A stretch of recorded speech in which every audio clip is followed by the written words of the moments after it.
jovem de 32 anos estava aqui na frente, nesta avenida,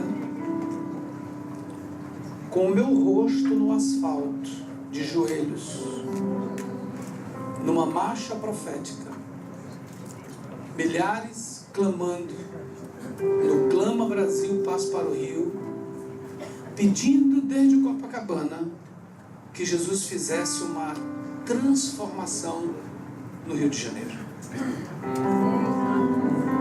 Confesso a vocês que eu e os outros pastores na época,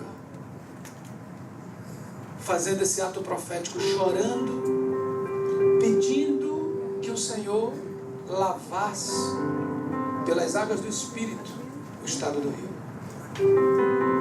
Eu não imaginaria que em 2019 Deus ia usar este vaso para gerar em oração por 7 anos, para que nascesse essa regional. Amém. Quando Deus trouxe vocês para cá, como igreja local, isentando os apóstolos Esdras e Josiel. Quando Deus trouxe essa igreja, a restauração para cá, a profecia começou a se mover no mundo espiritual. Quando nós somos partícipes da profecia, é porque Deus vai usar a vida de cada um que está dentro dela. Olha para a pessoa que está ao seu lado. Diga: se prepare.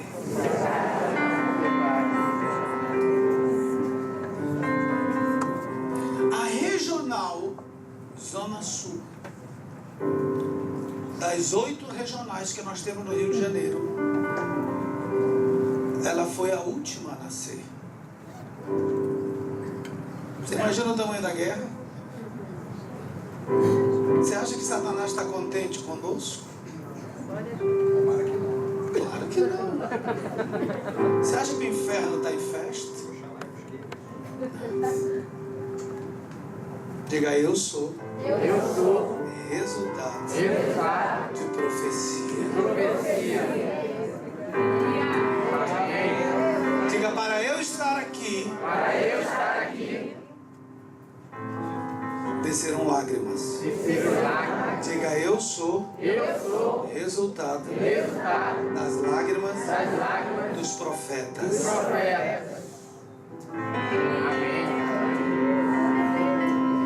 Você sabe quem estava em cima do trio, adorando e cantando? Lembra? No 2002, na Atlântica.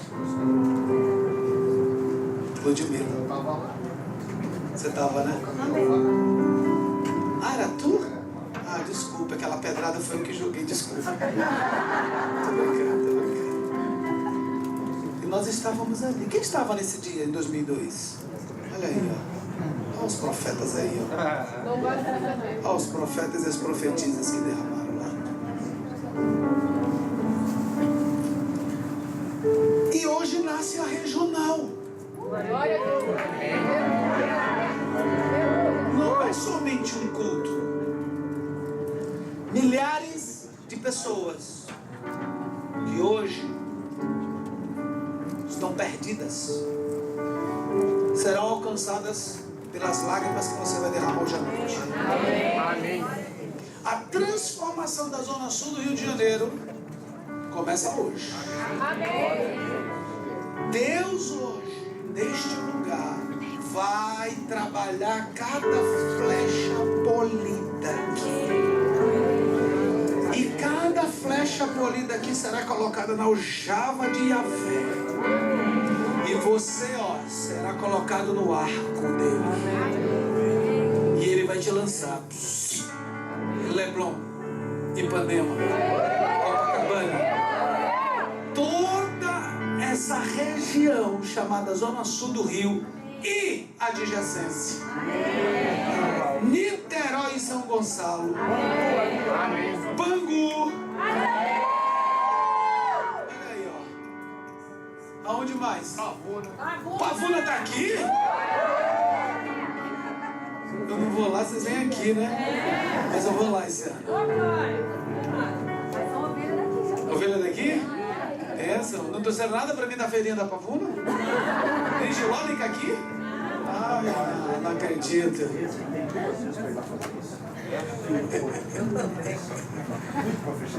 É que a gente tenta ser bonitinho andando. A regional, ela precisa nascer. Diga hoje. Hoje Nasceu. nasceu. Aleluia!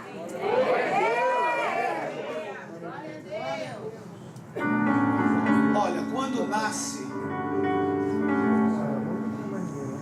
o bebê faz duas coisas. Um é chorar, o outro eu não vou dizer o que é. Ok. Ele chora, ele nasceu. Todo mundo vai dizer agora, porque vão ver as fotos hoje, vão ver as filmagens, as nossas postagens. Eu vou colocar lá. Nasceu a regional. Todo mundo vai dizer, mas que neném lindo, meu Deus, olha que bonitinho.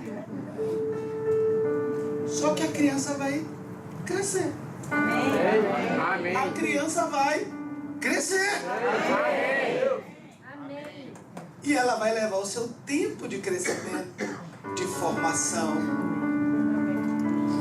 Das 8 regionais que nós temos no Rio, que a minha missão é levantar 12 regionais. Ore por mim. Amém. Mas há 7 anos atrás não tinha nenhuma. Hoje, cada uma tem a sua característica. Eu já sei como eu tenho que me comportar, porque eu já fiz a leitura dos céus de cada uma das regionais. Por exemplo, está aqui o apóstolo Marcelo. Ele é da regional Zona Oeste, Bangu.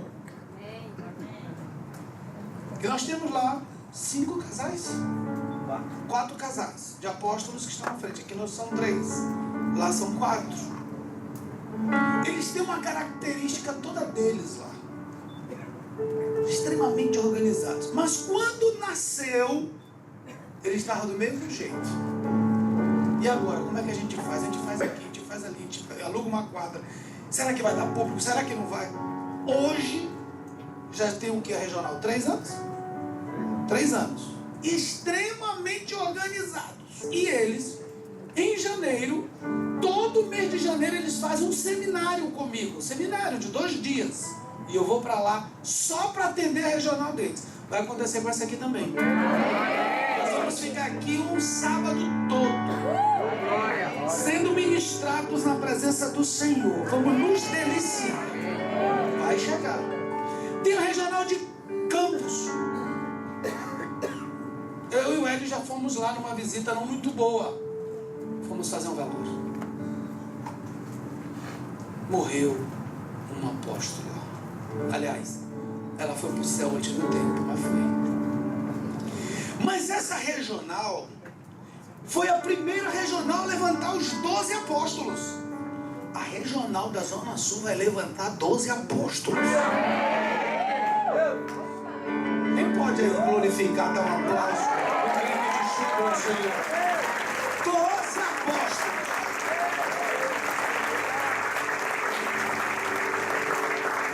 E a regional de Campos, eles têm a característica deles eles recebem a missão que eu dou e numa velocidade a resposta vem imediata. Eles já estão levantando cada um dos 12 apóstolos, 12 pastores de toda aquela regional. E me fizeram uma surpresa esse ano, porque ano passado eu disse para eles, nós crescemos tanto, 2.500 pessoas no culto de sexta só para pastores e líderes. 2.500 na igreja do apóstolo Walter. E ano passado eu disse para eles, eu quero entrar no sambódromo daqui, que eles me falaram muito do sambódromo, que era o segundo maior do Rio. Eu disse, eu quero ir lá, eu quero ungir, eu quero chorar, eu quero dar uma de doido, porque todo profeta é doido. E eu eu fui no sambódromo com eles. Ungi o sambódromo e fiz um vídeo na porta do sambódromo, convidando o povo daquela regional para daqui a 12 meses para o culto. Eu vou fazer isso na Sapucaí. Pois 12 meses depois, estava eu pregando dentro do sambódromo, na regional de Campos, só com o público da Visão Celular no modelo dos 12. Pode aplaudir, o menino vai crescer! Nós vamos crescer muito! Olha a pessoa que está ao seu lado, você é cumprimento de profecia. Diga, na profecia, seus resultados serão extraordinários.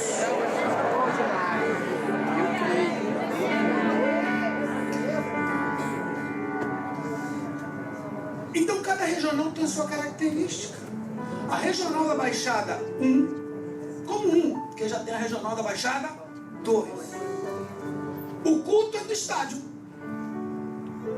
do Tigres. Todo dia 1º de maio, Fruto Fiel, estádio lotado, de 2 apóstolos, somente 2. E os pastores de cobertura, cada pastor com uma cor, a coisa mais linda, só regional. Agora eu quero lhe perguntar, estádio, sambódromo, Praia. você vai pra onde? Amém ou não? O Fruto Fiel de Iemanjá, dia 31 de dezembro,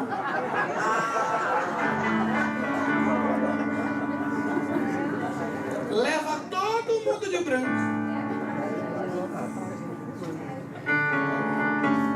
Um turbante, alguns com turbantes na cabeça. E ó, eles vêm para o culto deles, desculpe. Presentes trazem ofertas.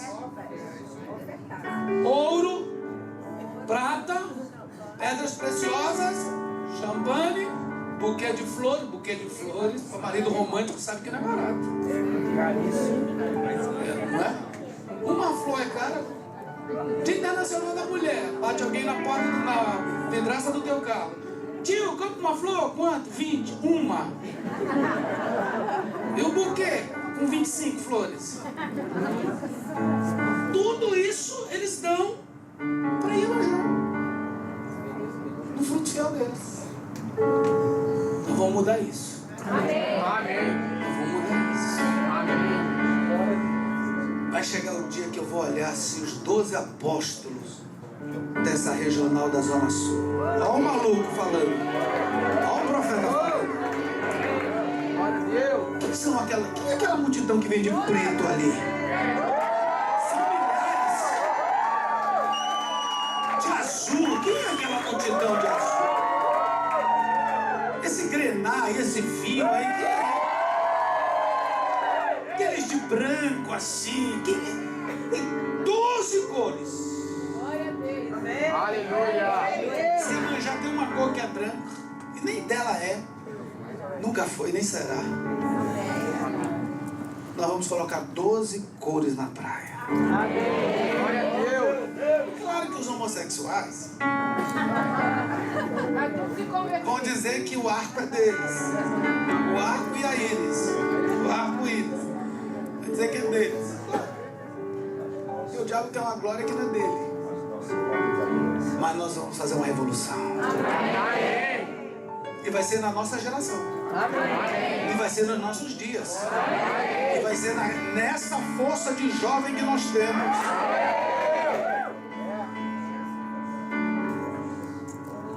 Eu quero entrar no texto, Deus não deixa.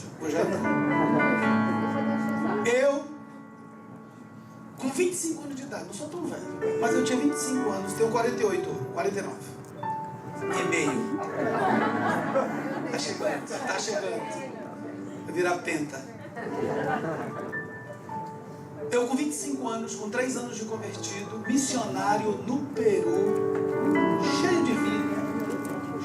adrenalina, solteiro, só queria namorar com Jesus. 3 anos de convertido, nunca tive uma namorada. Eu queria um reino. Eu não queria ser o mundano que eu fui na igreja. E Deus me leva para morar 1 ano no Peru como missionário. E um dia eu estou numa montanha. Lá não tinha pobreza. A pobreza lá era nobreza. As casas não têm teto, porque não chove, só faz frio. E não são casas, são barracos de papelão e tapume, como se fosse de palha. E eu saí para evangelizar nessa montanha chamada Pro. Eu saí 10 da manhã, eu e mais 6 missionários, falando de Jesus. Cada barraco que você ia, uma experiência. Demônios, viciados, prostitutas que lhe cantavam, tudo que você possa imaginar. Quando foi à noite, 6 horas da tarde, nós nos convidamos para o culto. De todas as casas que nós fomos, nos barracos, vieram 4 pessoas. 4 pessoas. E 4 senhoras de muita idade. Sabe assim, eu vou lá que tem mais jeito, daqui a pouco eu vou morrer mesmo, não custa nada eu ouvir sobre Jesus, sabe? Foram lá as 4 pessoas, 4 senhoras. No culto tinha 2 pessoas, eu e a dona da casa.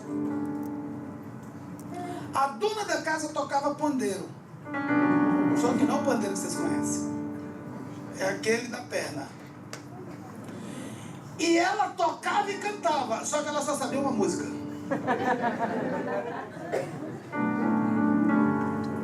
E a música era assim: alabaré, alabaré, alabaré, alabaré, alabaré a mi Senhor. Alabaré, alabaré, alabaré, alabaré a mi Senhor. Mais uma vez. E o pandeiro tocando. Só esse ano de idade, só tinha 4.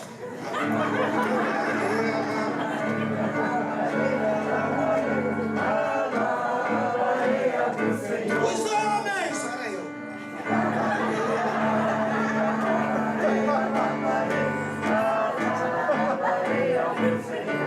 Tá bom, nem Jesus aguenta mais. Quem pregou? Esse pregador aqui de avivamento, ó, que já pregou em 26 países. Preguei para 4 pessoas.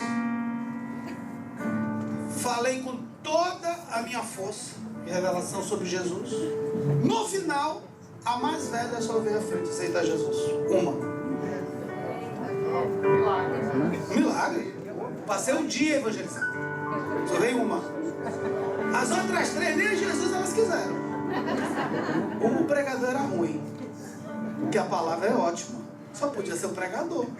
Ok. Essa mulher veio à frente, parece engraçado, numa casa bem apertadinha, frio. Eu, um menino de 25 anos. Quando termina a reunião, eu saí. Além dos limites da casa, a montanha, a descida aqui, um céu estreladíssimo. De repente, eu tive uma experiência, um êxtase. Carnal não entende isso. E eu perdi a vista, mas o meu espírito foi projetado. Eu querendo entender onde eu estava. E o que foi, meu pai? Ele disse: o quarto é você. Já passei para Marcel. Aí, o que eu entendi era ele, eu e uma equipe que estava no meio do estádio. Nessa época a restauração tinha como 4, 5 mil pessoas. E nós só trabalhávamos com grupos familiares. E aí ele disse: o quarto é você. E você vai falar sobre salvação. Eu disse: sim, senhor. Aí passou para Arão, Marcel, Arão. Teve mais um outro que eu não lembro agora. E chegou para mim. Aí o apóstolo falou: grita. E eu peguei o microfone: salvação! as pessoas entrando numa alegria, o estádio lotado.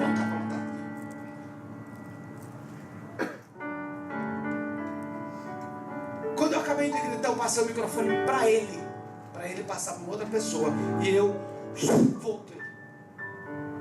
E veio a palavra do Senhor que disse para mim: te prepara, mudarei tua história. Eu disse: quando será isso, Senhor? Ele disse: te prepara. Eu estava no Peru. Você sabe quantas cartas eu tinha para ser pastor no Peru? 16 cartas. Por onde eu ia pregando, um pastor vinha e dizia: serás pastor na minha igreja, bem-vindo a trabalhar comigo. Eu disse: tem que fazer uma carta. 16 cartas. Cheguei em Manaus, guardei a experiência e levei as cartas para ele me liberar. Ele olhou e disse: que bênção, meu filho! Vou ler tudinho. Eu estou esperando a resposta até hoje.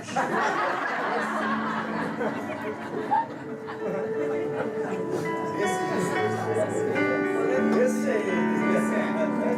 1995. Até hoje não esperando a resposta. Por isso que toda decisão nossa, se não tiver o embasamento espiritual assinado por Jesus, nós seremos responsáveis pelas colheitas de catástrofes. Cuidado com a voz do eu, cuidado com a voz da carne.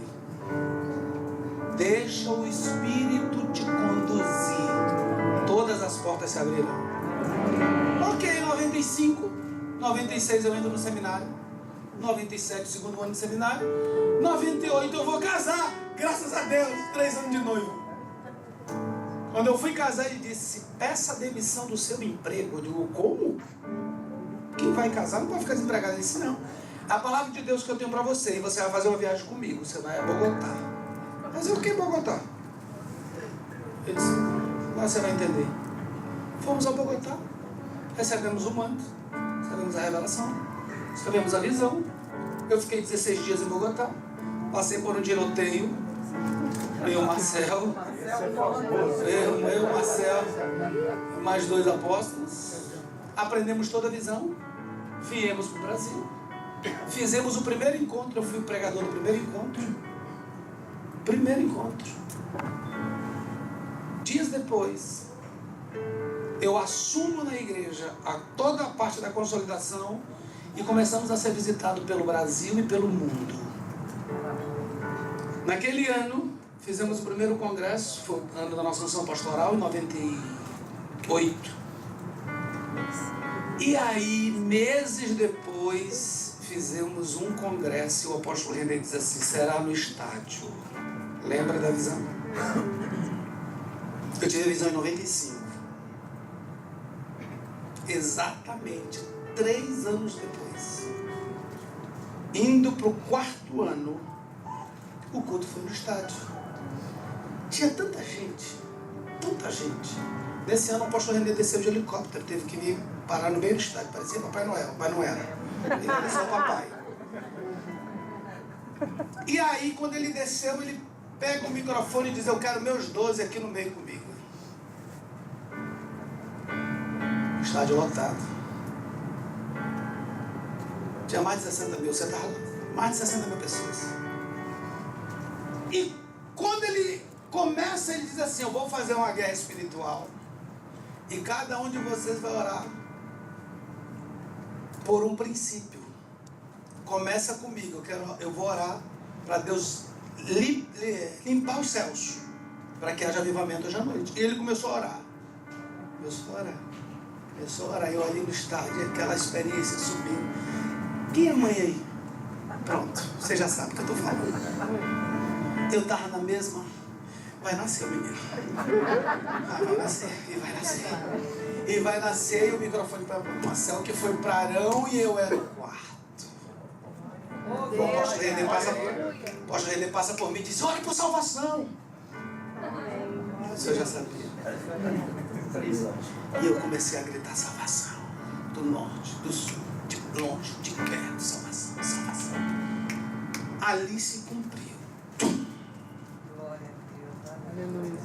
Eu nunca esqueci daquela senhora que recebeu Jesus naquela noite. Naquele dia eu poderia ter tirado a capa de missionário e de pré-pastor, frustrado, desistido, chateado com Deus, uma vida só, 25 aninhos de idade, eu vai curtir, que a vida passa rápido. Poderia ter ficado numa carnalidade. E muitos líderes ficam pelo meio do caminho, perdem as suas histórias, porque não sabem o que é um cumprimento profético. É verdade. Essa regional é resultado de um cumprimento profético. Glória a Deus.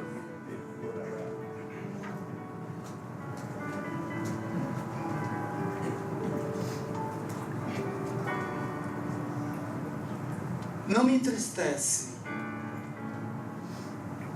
ver um público reduzido. Me entristece não ter ninguém para cultuar. E eu posso ver através de cada um de vocês o que vai acontecer a partir de hoje. Vai entrar aqui um mover tão grande. Deus vai restaurar o amor. Deus vai restaurar hoje o amor por vidas. Amém. Deus vai trazer hoje uma unção onde você terá muita fome. Você terá sede da palavra. Deus vai te usar de uma maneira extraordinária.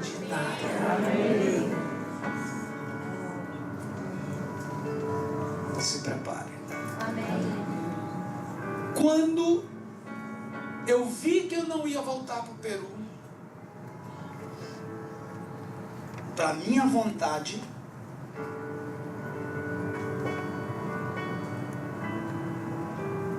eu fui para o jejum e para a oração. Depois que teve essa experiência, Deus disse: eu lhe levei a uma nação para falar contigo, e você queria uma nação, e eu te entreguei as nações.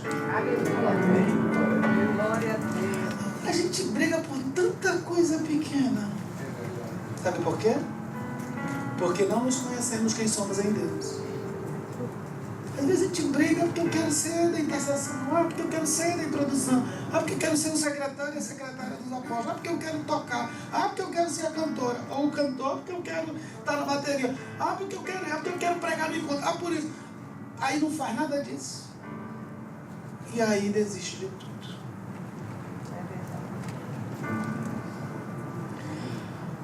A obra que Deus tem para a sua vida, ela é muito grande.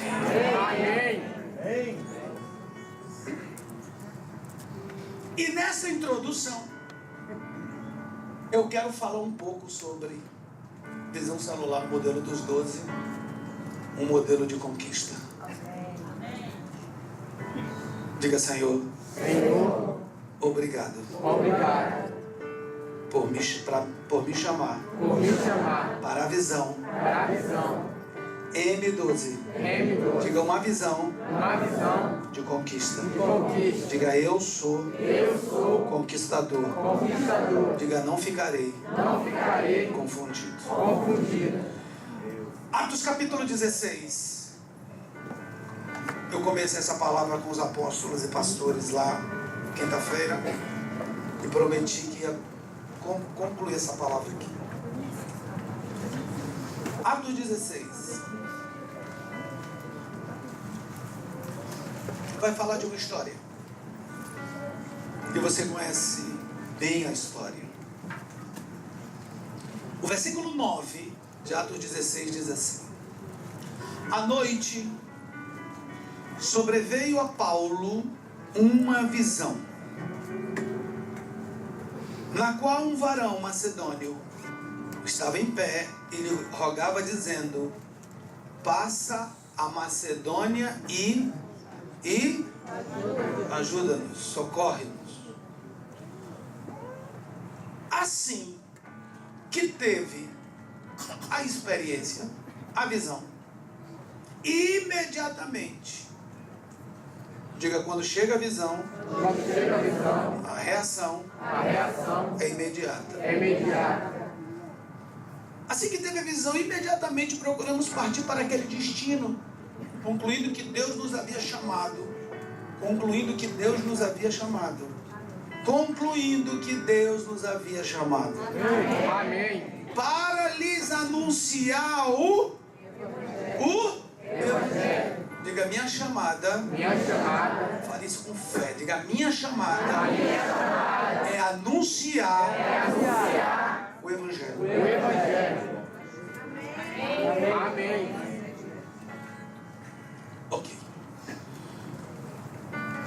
3 coisas aqui que nós precisamos entender como princípio básico para o ministério do sucesso. Primeiro, a visão que Deus deu a Paulo foi de noite. Por que de noite? Nós sabemos que a noite ela tem algumas conotações. A Bíblia diz que o choro pode durar. As pessoas depressas, tristes, elas têm por muita facilidade perder o sono. Uma noite de sono. Ansiosas, ociosas, preocupadas. E o sono da noite, ele é importantíssimo para a nossa saúde. Porém, a noite é o horário que a gente está mais sossegado. Deus esperou um momento que Paulo, muito agitado no seu temperamento, colérico sanguíneo, hemorrágico, muito agitado no seu temperamento, a voz do eu de Paulo falava muito forte.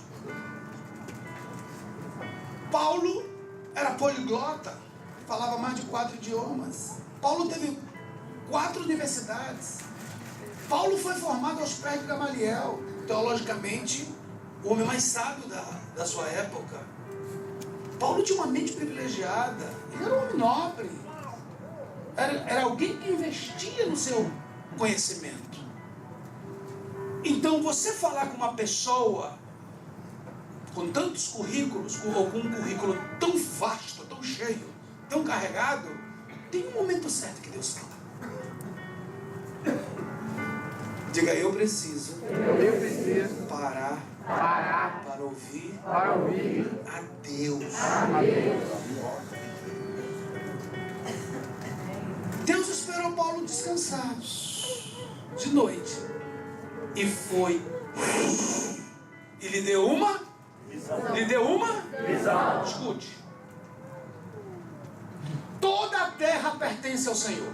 Amém. Ele deu aos filhos dos homens. Mas é dele. Controle. Tudo pertence a Ele. Assim como cada nação pertence a Ele, assim como cada território pertence a Ele.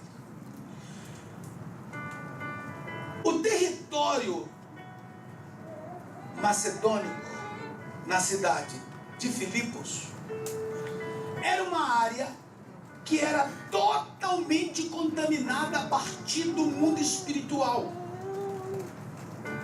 Quem é o homem da Macedônia que gritou por socorro?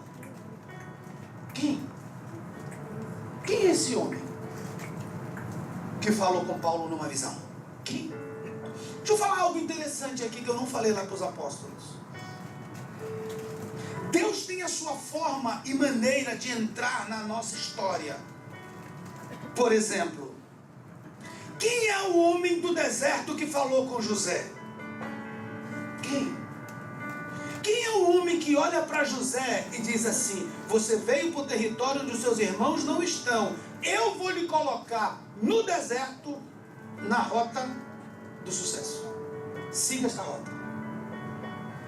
Porque José caminhou 10 quilômetros e o homem mandou ele caminhar mais 37. Perdão, mais 27. Que deu o total de 37. Ele ouviu a voz de um homem no deserto que ele não conhecia. Quem era aquele homem? Quem era aquele homem que veio aos pais de Sansão?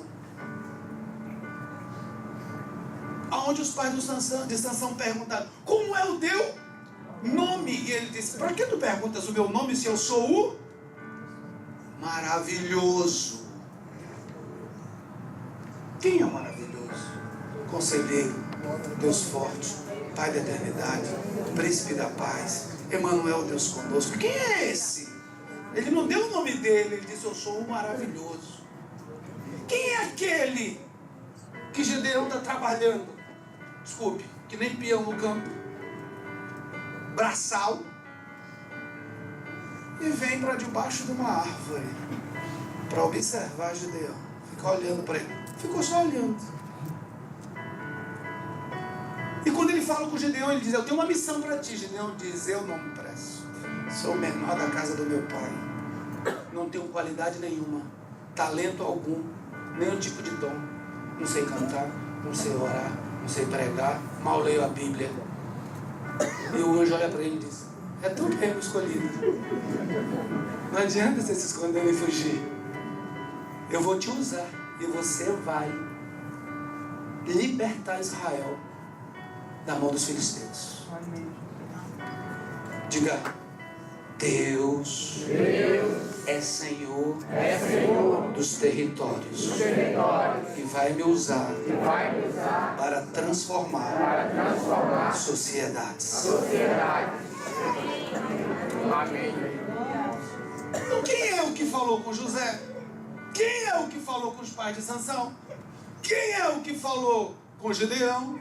E quem é esse que falou com Paulo? Quem é aquele que na descida de Emaús não foi reconhecido pelos discípulos? Quem é? Porque eles conheciam Yeshua vivo. Eles não conheciam Yeshua ressuscitado. Quem é? E o homem da Macedônia veio e trouxe uma visão para Paulo. A visão, ela é a experiência do sobrenatural. Porém, a visão de Deus, ela nunca é para promover uma pessoa, para abençoar uma pessoa. A visão de Deus, ela é para o coletivo. A Deus pertence às multidões. Deus ama multidões. E quando Paulo recebe a visão, e o varão macedônio falou com ele sobre socorro, imediatamente ele já correu para o território para fazer algo, pregar o evangelho. Só que tem um detalhe, vou contar a historinha para você e depois você lê em casa a Bíblia. Era um dia de sábado, pela manhã, e Paulo começou a orar com voz alta. Naquela região que ele estava orando, havia algumas senhoras. Dentre elas, Lídia. E ali, essa mulher, que era vendedora de púrpura, ouviu, o Espírito Santo fez com que ela ouvisse a oração de Paulo. Primeira coisa, receber a visão. Segundo, levantar um local de intercessão para atingir o coração de pessoas. Toda casa é uma embaixada espiritual. Amém. Ou ela é de Deus, ou ela é uma embaixada do inferno. Vou já falar sobre isso. Quando ela ouve Paulo orando, ela se aproxima e abre o coração para que haja uma conexão entre perguntas e respostas. E Paulo vai pregar o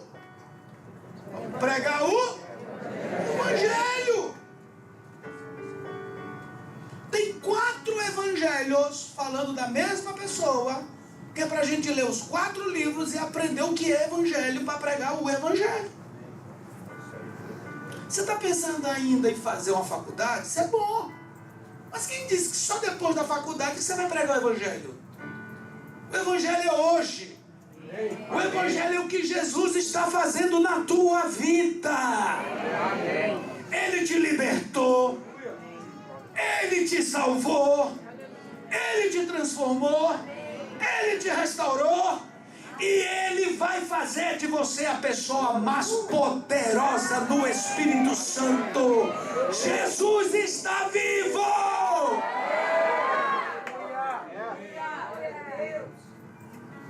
Dê um aplauso a Ele e diga obrigado, Jesus.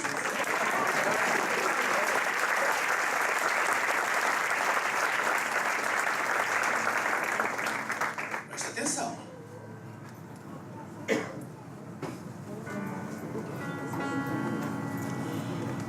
Essa mulher vai dizer algo a Paulo. Ela diz assim: o que você fez aqui conosco, você pode fazer na minha casa? Por quê? Porque quem ama a sua família quer o evangelho dentro da sua casa. Você lembra dos 2 seguidores de João Batista? João Batista disse: eis o Cordeiro de Deus que tira o pecado do mundo. Quando eles ouviram aquilo, eles correram atrás de Jesus. O nome de um era André e o outro Jean. O nome de um era André e o outro? E o outro? Não, você. O nome de um era André e o outro Gesiel.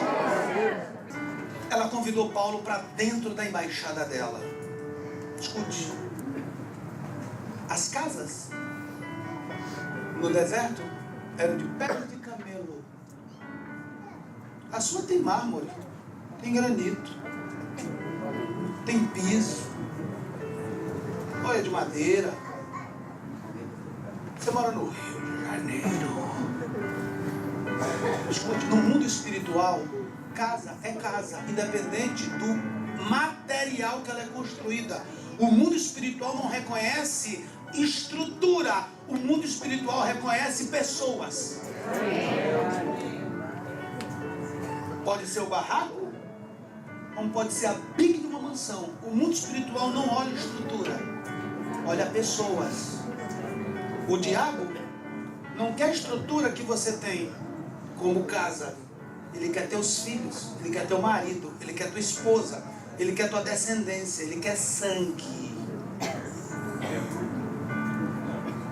Escute. Ela, muito inteligente, convidou o pregador para dentro da casa dela. Tem gente aqui que ainda não tem uma célula na sua casa. Tem gente aqui que não tem um núcleo de oração na sua casa. Então, deixa eu contar uma historinha para você.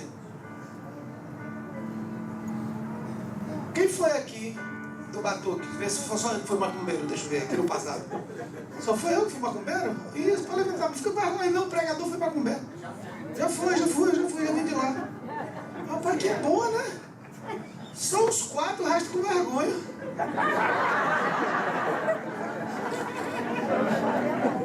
Escute, brincadeiras à parte. Todo centro de Umbanda não começa em templos, começa no quintal da casa. Lembra daquele nomezinho Gongá? Aquela casinha que fica lá atrás? Dentro da casa fica aquelas imagens da linha verde, da linha branca, que são iaras, índios, Iemanjá, das águas. Só que lá no quintal são as imagens vermelhas, Exus, Ogum e os outros de esferas maiores, lá no quintal. Sabe o que acontece? Só uma pessoa da casa recebe visita. Daqui a pouco passa para a mãe, passa para o irmão, passa para o pai, passa para um, passa para outro, passa para outra, a família contamina. O tambor tem que bater. Resultado: quem tiver a embaixada espiritual mais poderosa governa o território. Aí o crente, sabe o que ele faz? Bíbliazinha debaixo do braço, vai para a igreja. Louva, adora, cultua, perdão. Alguns dizimam. Alguns poucos ofertam.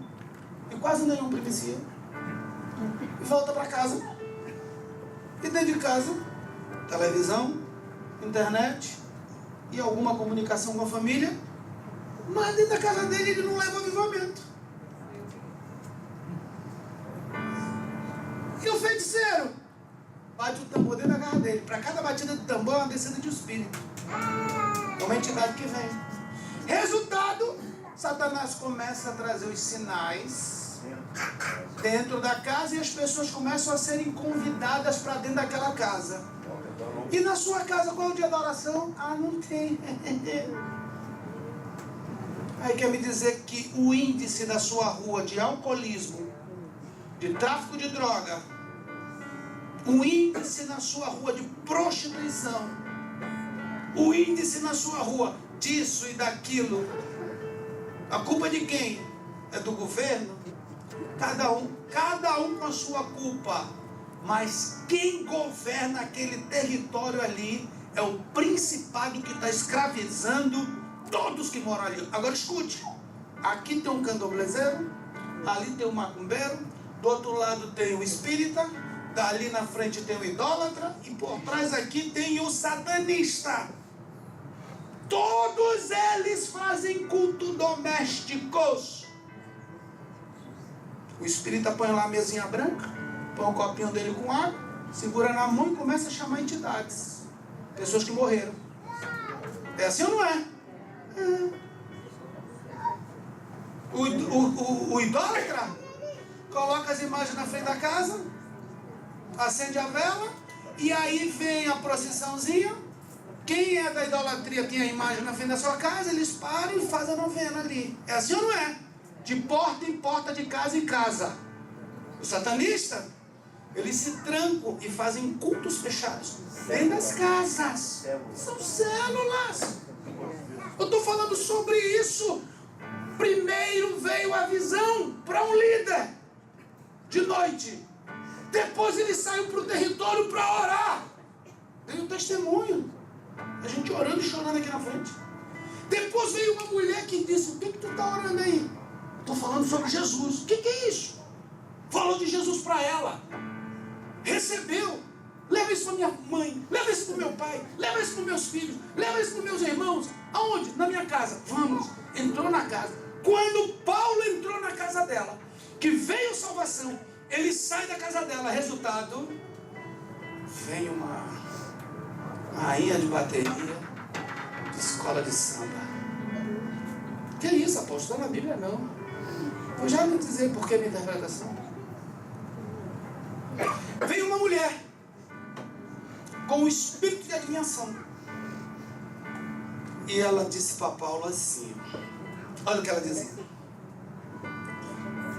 este homem, servo de Deus, do Deus Altíssimo, ele anuncia a obra da salvação. Que isso, apóstolo? A Bíblia diz que ela ficou dias falando isso para Paulo. Dias. Deixa um homem ficar dias elogiando sua mulher, você vê uma coisa? Deixa uma mulher ficar dias elogiando seu marido, você vê uma coisa? Agora a Bíblia vai mais longe. A Bíblia diz que essa mulher, com o espírito da adivinhação, ela dava grandes lucros aos seus senhores, e todos os homens da cidade, os magistrados, todos os homens, todos se consultavam com ela. Eita! Você acha que ela tinha uma vassoura debaixo das pernas, nariz grande, uma verruga na ponta, vestidinho preto cortado de ponta, um chapéu de ponta e com uma sacolinha pedindo doce de Halloween? Você acha que ela era uma bruxa? Não! Ela atraía os homens pela primeira comunicação, que é a estética,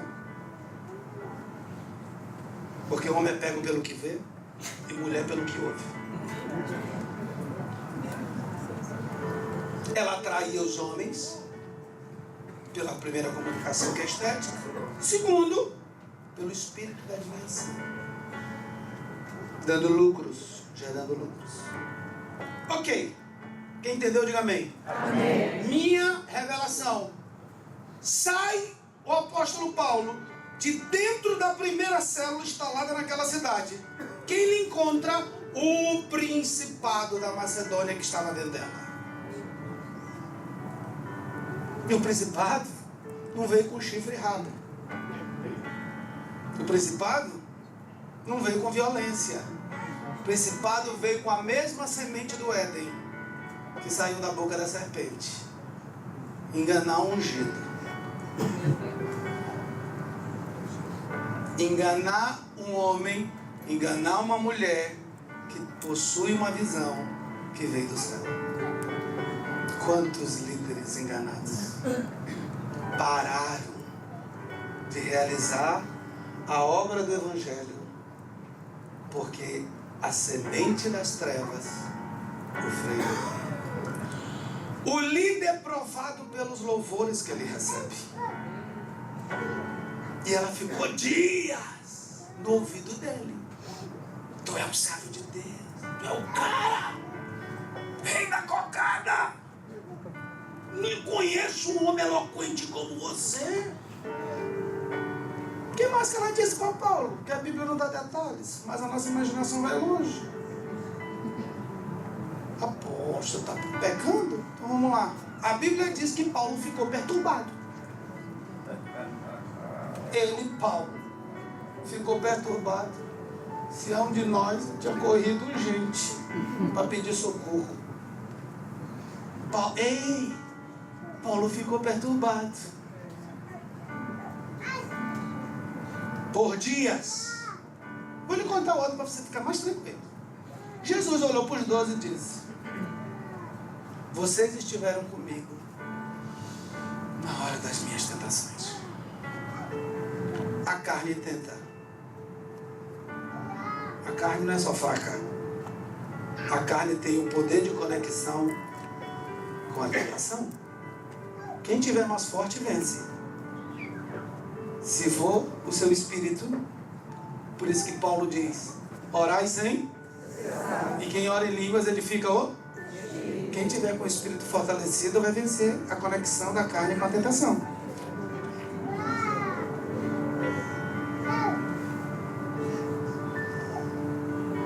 Olha, vou falar. Fariseu jejuava 2 vezes por semana. E a gente que é do avivamento para poder convocar.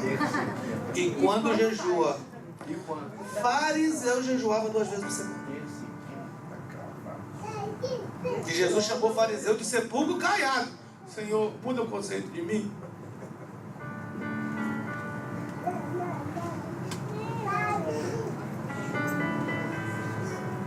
Vamos lá. Querem que eu pare? Não. Ainda falta a parte B, que foi para isso que o Marcelo veio. Né, Marcelo? Ele veio só para ouvir o final dessa palavra. Eu acho que eu não vou pregar, não. Aí ele vai na outra, aí já não. Diga a pessoa que está ao seu lado: eu sei que Deus está falando contigo. Eu sei que Deus está falando comigo.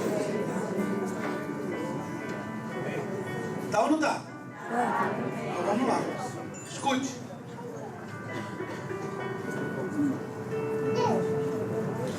A Bíblia diz que Paulo ficou perturbado.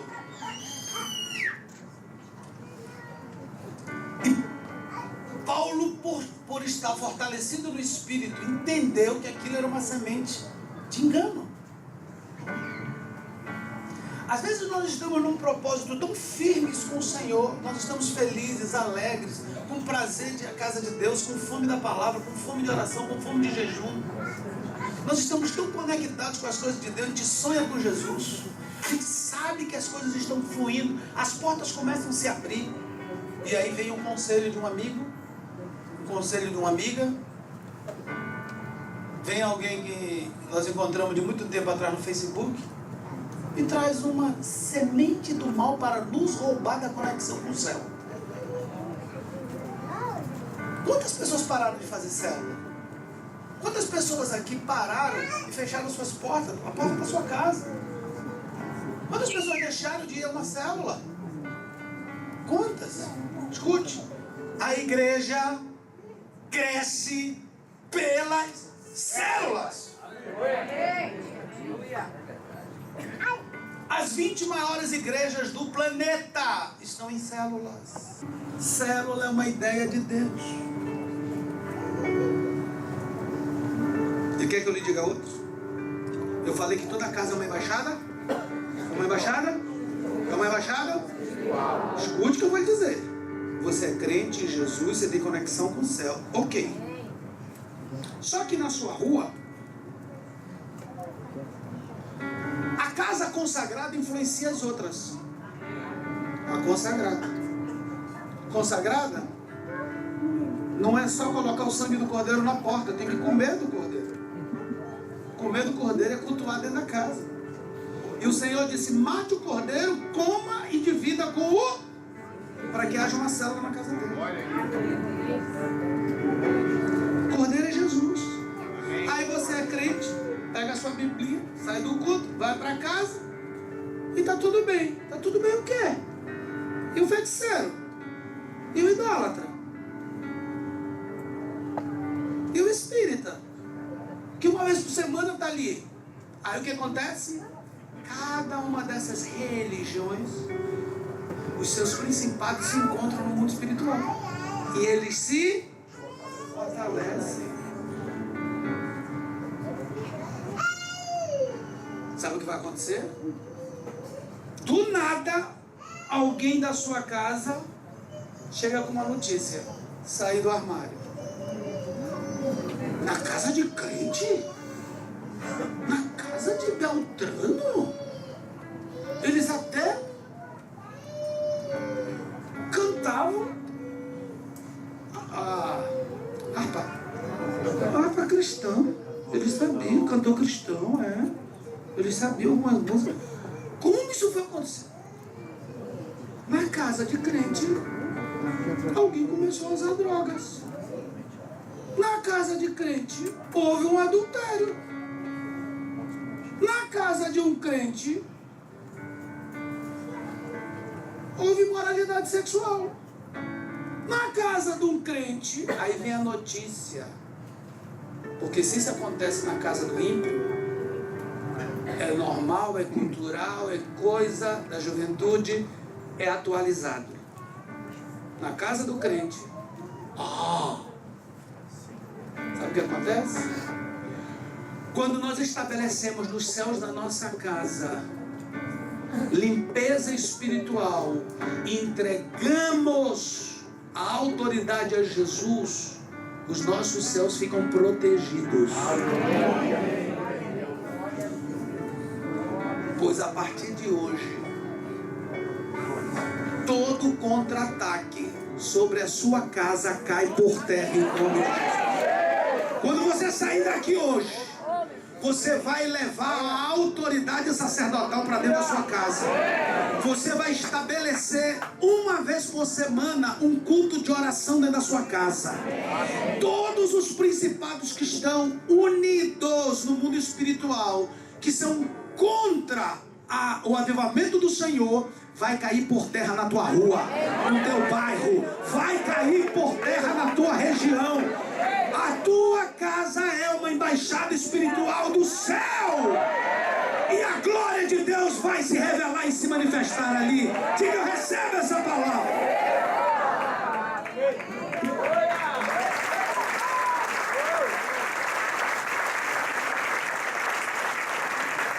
Diga, a igreja cresce. Pelas células. Pelas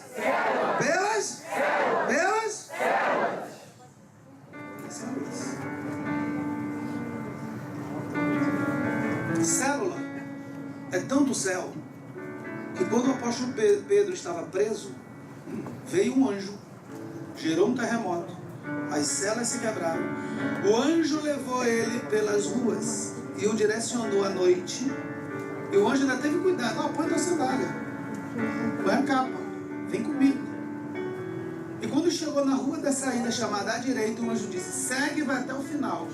Tem uma célula lá te esperando. Tem que ser da direita, não pode ser da esquerda. Sempre? Bom, claro, com certeza. E o anjo botou ele na rua direita. Quando ele chega na casa de Maria, que ele bate na porta, a célula estava reunida. Atos capítulo 9. Estavam todos reunidos ali. Atos 12. Todos reunidos. E ele bateu na porta. Quando abriram a porta que viram que era Pedro, tomaram um susto. Por quê? Porque a célula gera milagres. Quer que eu diga outra? As células, elas são a cobertura espiritual dos apóstolos.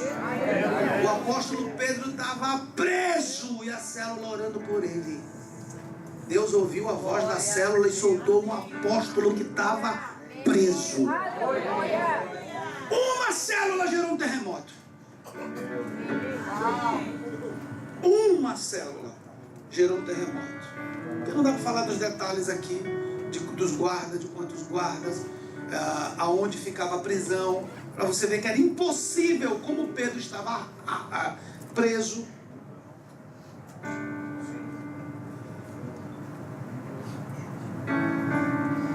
E uma célula gerou esse avivamento. Imagina na igreja aqui, ó. Cada igreja aqui vai ter 500 células. 500 células orando uma vez por semana. Todo dia oração, poder, fogo do Espírito, mover espiritual. Não tem como essa regional não ser uma explosão. Não tem como. Pelas células. Deus deu a visão a Paulo, a um doutor, a um nobre, mas disse: é a visão com execução. Vá orar. Pela oração nasceu a primeira célula. Pela primeira célula, primeiro enfrentamento de principados. O que aconteceu com Jesus? Foi batizado. E o Espírito Santo ele levou para ser? Foi isso atentado. Jesus foi vencer o principado dos territórios. O que Jesus venceu nos 40 dias sobre Jericó, no Vale da Tentação, foi exatamente o que governava as nações que recebeu o cetro da mão de Adão. Foi isso. Jesus teve que vencê-lo no mundo espiritual e entregar para a igreja: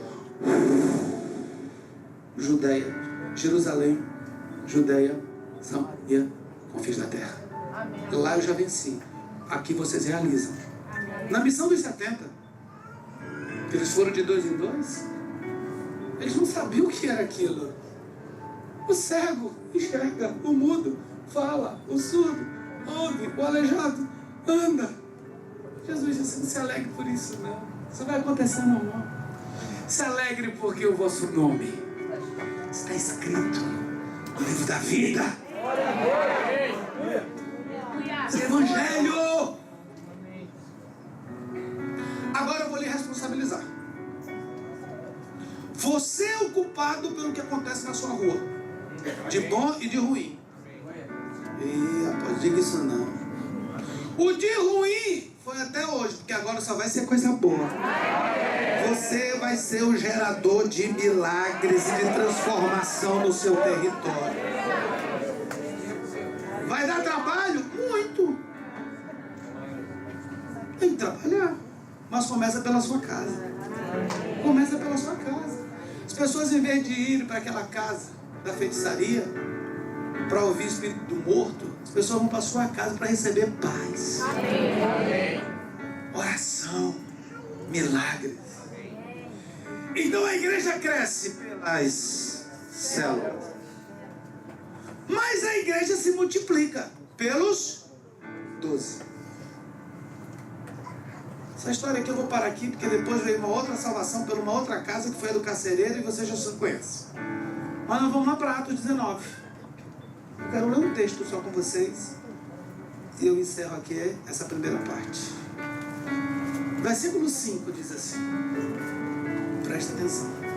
Mesmo Paulo, em outra missão, num outro território, fazendo a mesma coisa que houve em Filipe, na Macedônia. Diz assim, eles, 19:5 de Atos, tendo ouvido isto o quê? O Evangelho. Foram batizados em nome do Senhor? Ponto. E impondo-lhes Paulo as mãos, veio sobre eles o Espírito Santo. E tanto falavam em línguas como profetizavam. Eram ao todo deixa eu ver se eu lembro,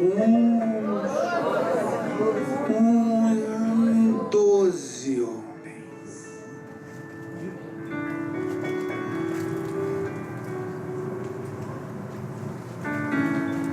A célula estabelece a conquista do território físico. Os 12 estabelecem a conquista do território espiritual. 12 é um número de governo, é um número de autoridade. 12 é um mistério que nasceu no céu e Deus deu para a terra. Não questione, foi Deus quem fez. Ele revelou até onde Ele permitiu. Duas características aqui. Primeiro, 12. Segundo, jovens.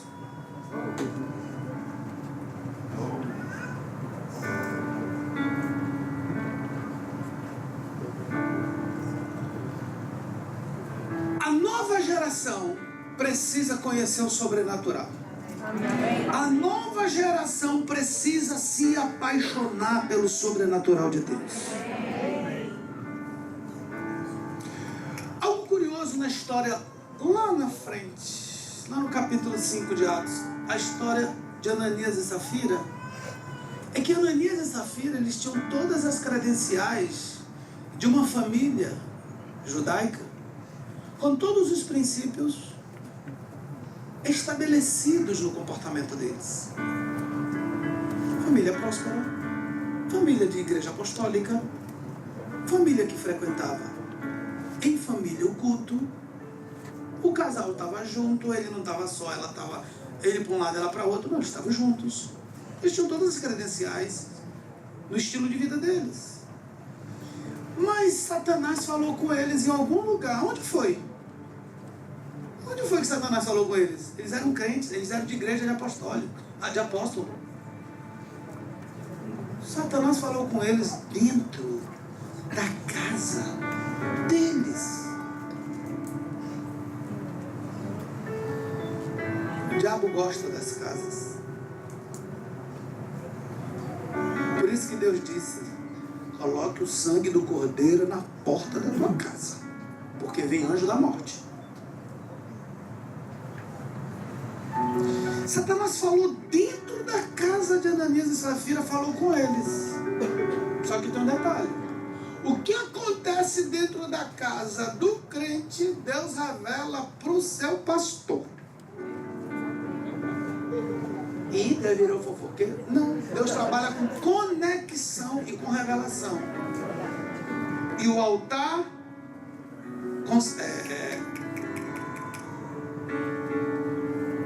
já lembro a palavra. Já lembro. Foi Jesus quem disse. O altar santifica. Jesus disse que o altar, Mateus 23, o altar santifica. Quando a gente sobe aqui, esquece a carcaça. Conectados. E quando Ananias e Safira fizeram o que fizeram de errado, primeiro chega ele, e o altar grita para ele, através do apóstolo Pedro: Ananias, por que tu permitiste que Satanás entrasse no teu coração? Dentro da casa dele. Na casa dele. Ele ia para a igreja cultuar, mas ele não levava o culto para dentro de casa. Muita gente só vem para cá cultuar. Na igreja do Gesiel cultuar. Na igreja de Ezra cultuar. Do bispo cultuar. Mas não leva esse culto para dentro da sua casa, que é o mais importante. Na igreja, como é que o diabo vai entrar aqui? Tem como? Só tem homem e mulher de fogo aqui? Tem como? Mas na sua casa, como é que está o fogo? E fogo? Que fogo? Que fogo, pô? Lá tem muita palavrão e xingamento. Como era a casa de Ananias e Safira? Satanás conseguiu entrar e implantar um juízo de destruição. Agora escute da história. Ele chega e o altar, através de Pedro, grita e fala com ele. E ele infartou. Só pode ter sido infarto. Caiu. Aí vem a revelação. A Bíblia diz que vieram os jovens, os mancebos, pegaram o corpo dele, retiraram da igreja e colocaram lá fora. A nova geração veio fazer a limpeza da casa do Senhor. 3 horas depois chega ela. E o altar gritou com ela, conivente. Morreu. Vieram os mancebos, retiraram a sujeira, retiraram o que estava contaminado. Deus está levantando uma nova juventude. E Paulo impondo as mãos sobre 12 jovens, veio sobre eles o poder do Espírito Santo. E eles começaram a falar em novas línguas, em revelações. E eles todos foram batizados pelo apóstolo Paulo. As células conquistam o território físico. Os 12 conquistam o território espiritual.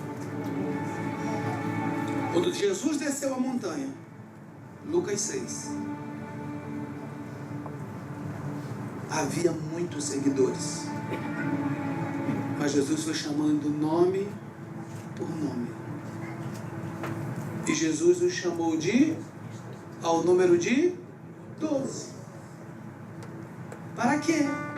Para restituir as 12 tribos perdidas da casa de Israel. 12 tem o poder da restituição sobre eles. Ninguém fala mais de 12. Ninguém fala mais. Você é 12 de quem? O que é isso? Não sei nem o que é isso. Não sei nem o que você está falando. Gente, nós estamos estudando a Bíblia. Está na Bíblia. Jesus tinha os 12 dele. O que foi que Paulo levantou aqui? Paulo colocou, olha, vou lhe dar um conselho, líderes. Pegue seus 12 e vá 3 dias com eles para dentro do mato. Lá no Amazonas chama de mato. Vá para um sítio. E passe 3 dias, coloque a mão, tire demônios. Faça eles aceitarem Jesus de novo como Senhor e Salvador. Coloque a mão sobre a cabeça e libere o poder do Espírito Santo. Só saia de lá no domingo quando vier todos eles assim. Cheio do labacheio, cante aos negras.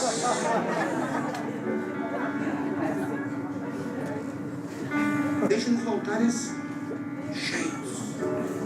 Porque eles vão trazer toda essa influência de poder sobre as gerações da igreja.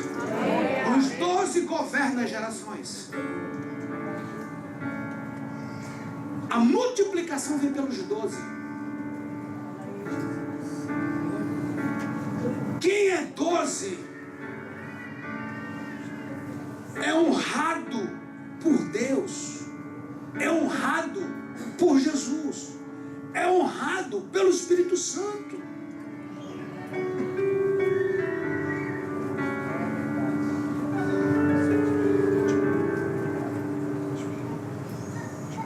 Deus disse a Moisés: levante 12 príncipes e envie a terra. 12 é príncipe. Só príncipe vence principado.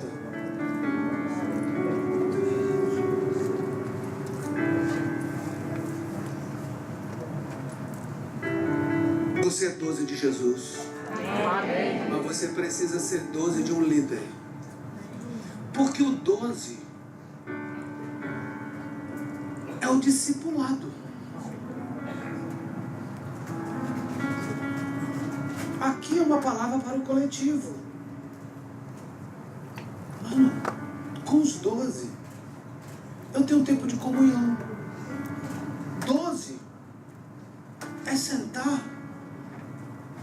cara a cara, face to face, olho a olho. Bem-aventurado quem tem um discipulador, onde você pode abrir a sua vida. Nos últimos 7 anos, dezenas de pastores se suicidaram. Não tinha um amigo, não tinha ninguém de confiança que podia abrir a vida deles. Tinham falhas, tinham dívidas, problema financeiro da igreja, problema emocional no casamento, problema disso, problema daquilo, problema disso. Isso, pessoal, e da igreja, que não é de discipulado nem de célula, aonde o pastor tem que cuidar da vida de toda a membresia. E alguns que entram no gabinete 8 da manhã e saem 10 da noite atendendo pessoas todo dia.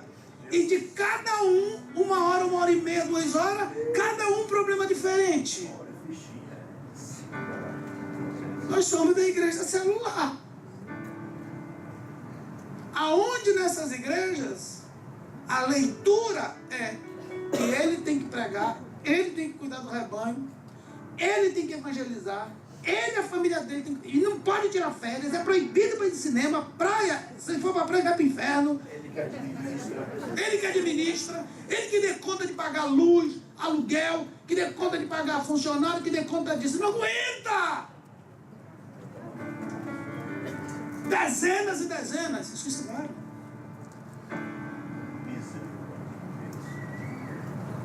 Você acha que a igreja tem misericórdia? Pena? Sei não. Morreu, levanta outro. Morreu, levanta outro. Morreu, levanta outro. E olhe, não vou falar isso não. Vou falar. Falar não. Tá bom, eu falo.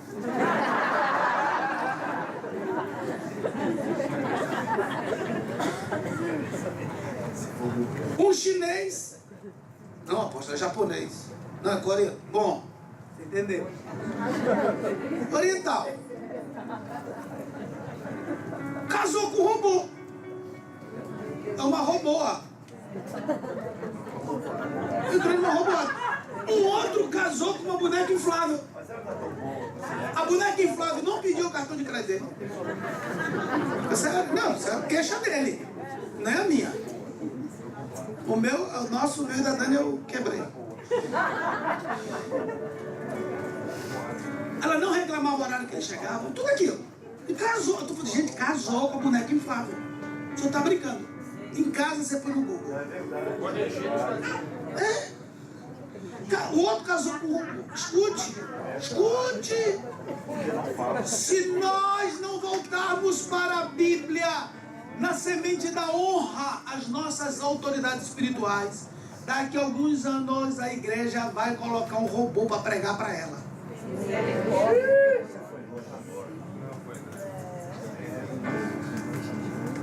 Muitos não vêm à igreja porque tem sua igreja particular em casa aqui, ó. Antigamente eles ficavam com o pastor Faustão, que é o pastor deles. O pastor Fantástico, no domingo.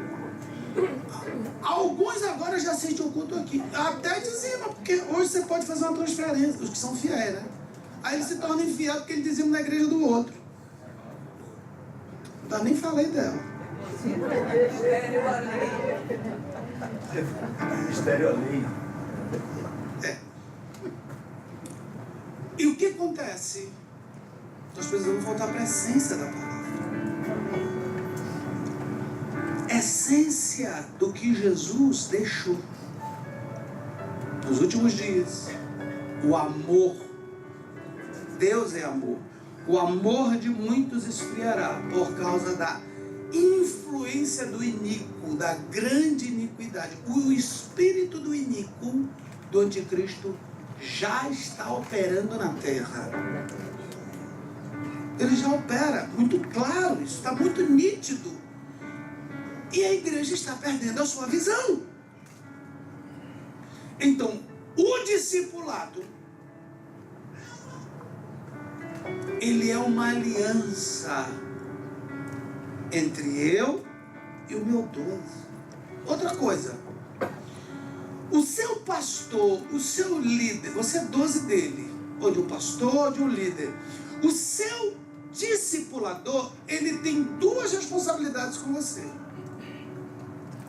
Uma, de te orientar segundo as Santas Escrituras. Segundo, dívida espiritual.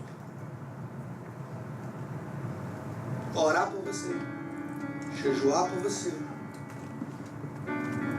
colocar as causas impossíveis ou as outras causas diante do Senhor, pagar um preço. Mas ele não tem dívida de estar te dando emprego, de estar te dando roupa, de te dar comida. Ele não tem dívida de te levar para viajar, de estar pagando as suas contas. Ele não tem essa dívida. Jesus não fez isso por ninguém.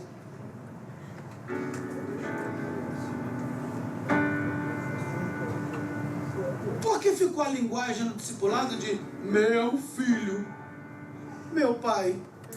Aí houve uma transferência dos problemas que tiveram com seus pais biológicos, transferiram para os pastores, por discipuladores.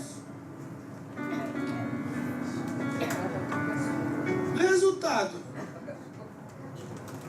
se não paga minhas contas, também eu não vou na reunião.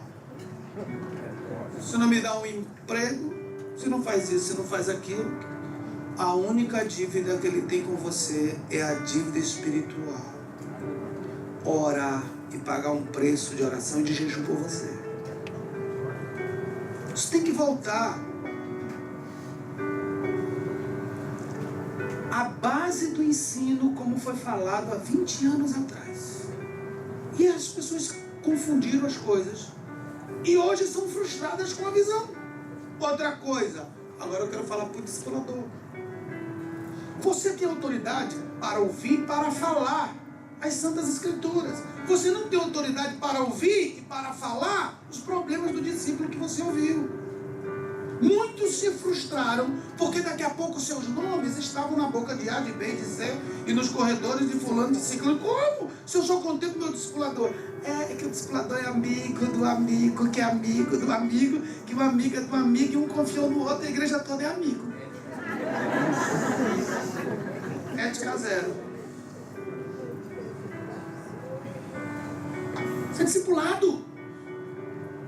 Você é discipulado. Chegou aqui, a Bíblia diz, quando chegar o pecado no sacerdote, o manto sacerdotal, fica ali, foi perdoado, acabou-se. Agora, orientação para que não faça de novo. Jesus olhava para o pecador, perdoava e dizia, vá e não peques. Acabou-se, daí um conselho. Porque pecado vai trazer colheita somente para aquele que plantou. E o conselho é, não sinta a mesma dor 2 vezes.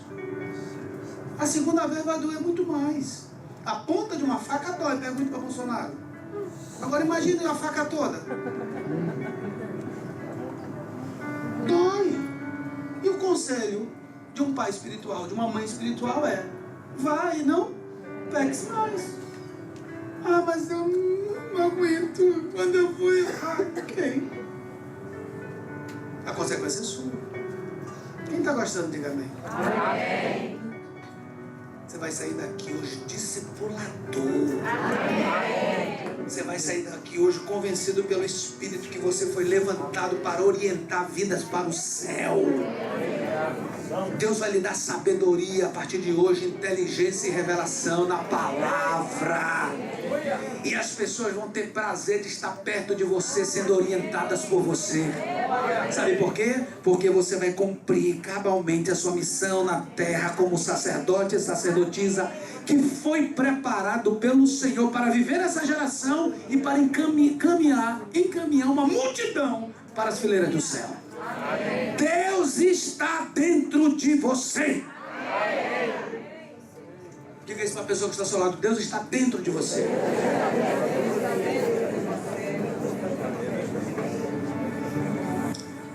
A igreja cresce pelas, mas se multiplica pelos. Cada um aqui vai ter seus dons.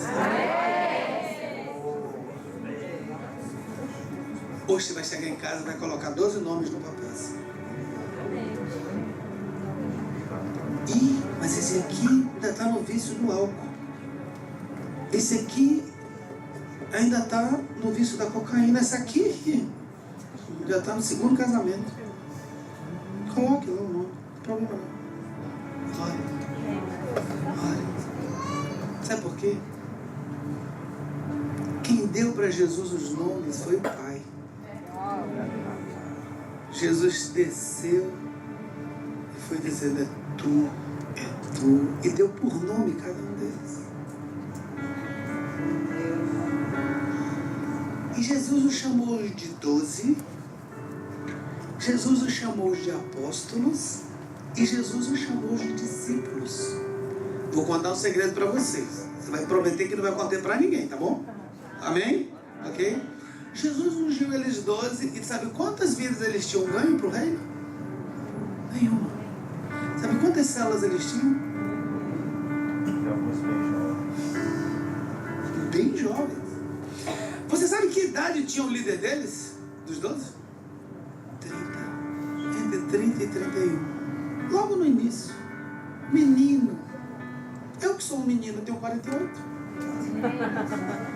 Jesus hoje tinha a idade de ser meu filho. Eu sou 18 anos mais velho que ele. Na época que ele tinha 30.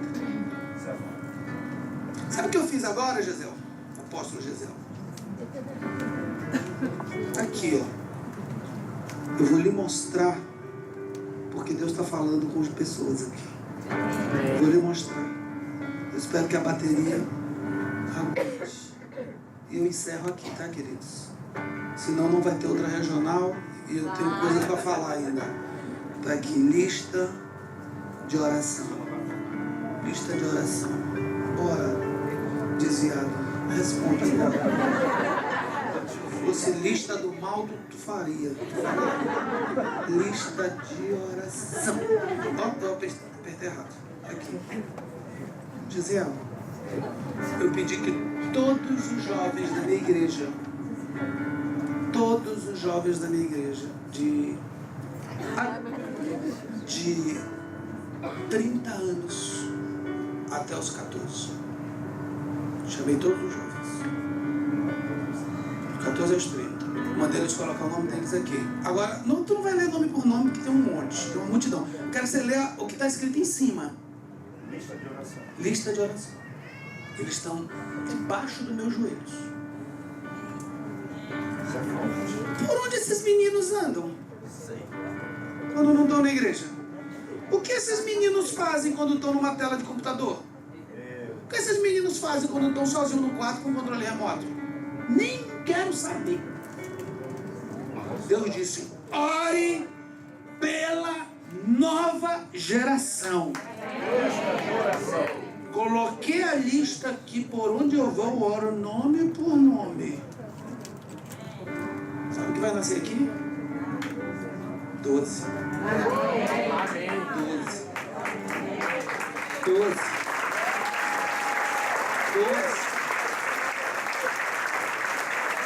E eu quero dizer algo para vocês. Eu tenho meus 12. E são pastores.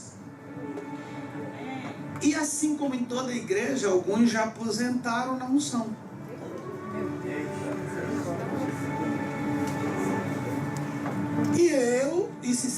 imprescindíveis e tem que sentar no primeiro banco. Tudo bem, o primeiro banco até eu gosto porque eles estão perto de mim.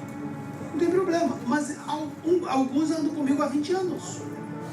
E eu preciso ser sábio e entender que assim como eu envelheci, eles também envelheceram. Alguns são avós. Eu tenho um 12 meu de 60 e poucos anos de idade, que me respeita e me chama de pai. E aí Deus disse, me dê a geração Josué e Caleb agora. Porque teve o dia que eu chamei Moisés para ficar perto de mim aqui em cima.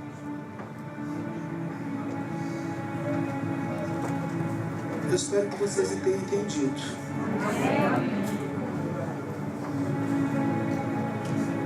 Como é que você me explica? Uma igreja, não a minha. Eu não sou dono de igreja, eu sou pastor de uma igreja. Mas a igreja que eu pastorei não é essa. Como eu tenho muitos apóstolos que nós damos cobertura no Brasil, uma igreja. Como é que você me explica? Quando terminava o culto, jovem de sábado, tudo bonitinho. E aquela juventude ia num número grande para a boate gay. Falando no número de 20, 30 jovens, meninos e meninas. E saiu 5 horas da manhã da boate gay. E no outro sábado estavam lá dançando. Não, tocando, vou virar para cá. Não achar que é. Tocando. Bailarinos. Pregando.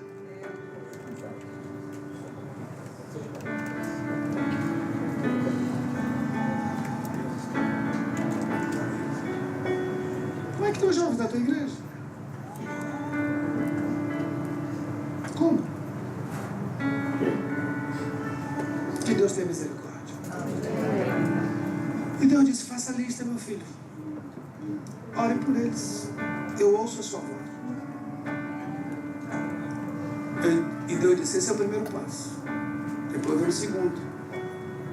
Eu vou discipular esses jovens. Vou levar eles para um sítio. 3 dias. Ministrar encontro, vou tirar demônio, vou tirar tudo. Para libertar esses jovens. Depois eu vou fazer seminários como esses aqui. Que eu gosto de falar da visão. Deus me deu essa graça. Por misericórdia. Falar da visão. Eu amo falar da visão. E eu vou falar da visão para eles desde o beabá. Quando eles estiverem já cheios do Espírito, eu vou dar a primeira meta. Primeira meta. Núcleo de oração em casa. Eles vão ser o líder dos núcleos. Nem o pai vai acreditar. Vão chamar o fanático de tudo. Não tem problema. Depois vem a primeira célula. Discípulos. Ganhar vidas. Em escolas. Porque se não for assim, entra 2 dentro de uma escola e mata um monte. Olha só, 2 jovens. 2 jovens. Quem está mentoreando a nossa juventude?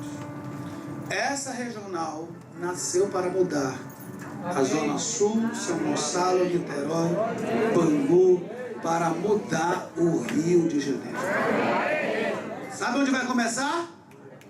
Sabe onde vai começar? Onde vai começar? Onde vai começar? Onde vai começar? Fique em pé.